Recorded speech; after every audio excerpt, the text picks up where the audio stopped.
ہمارے نوجوان ان مسائل پہ زیادہ بحث کرتے ہیں، جھگڑے تک کر لیتے ہیں جس کا فائدہ نہیں ہے، جو ان کے دائرے میں ہے ہی نہیں، پوری دنیا کا ایک شان۔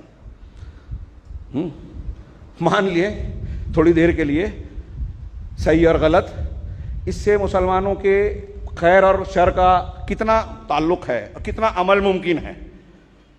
سعودی عرب کے تعلق سے، عالمی سیاست کے تعلق سے، سیاسی امور کے تعلق سے، یہاں جو طلبہ وغیرہ ہوں گے میں ان سے بتاؤں، ابھی بعض عرب علماء کی کتابیں پڑھی، میں حیرت زدہ رہ گیا۔ انہوں نے کہا کہ ہمارے اسلاف، صحابہ، تابعین، محدثین کا ایک مزاج تھا، طلبہ کو منع کرتے تھے کہ حکومت اور سیاست کے معاملات میں بالکل نہ پڑھیں۔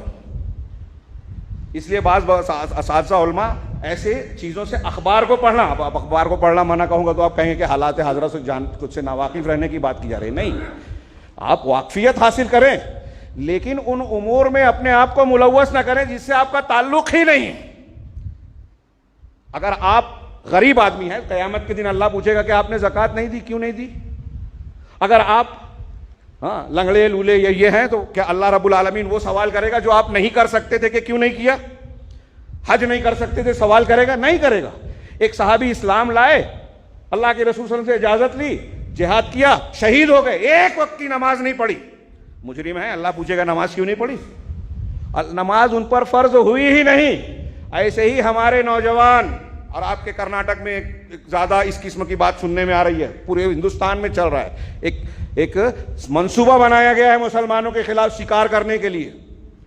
سنبھالیے نوجوانوں کو، ذمہ دار آپ اور ہم ہیں، ذمہ داران جماعت آنکھیں کھولیں، خطرات منڈلا رہے ہیں، وہ ان کاموں میں لگ رہے ہیں جو ان سے تعلق ہے ہی نہیں جس چیز کا۔ پوری دنیا میں تحریکیت کا جو معاملہ چل رہا ہے نا، اخوانیت، تحریکیت، یہ ہمارے علماء عرب کے بار علماء بیان کر رہے ہیں کہ نوجوانوں کو اس بھٹی میں جھونک دیا جو نوجوانوں کا دائرہ کار ہے ہی نہیں، لایانی کام ہے۔ ایسے ہی ہمارے ہاں مسائل اور معاملات میں دیکھیے تو لایانی کاموں میں ہمارا زیادہ وقت گزر رہا ہے۔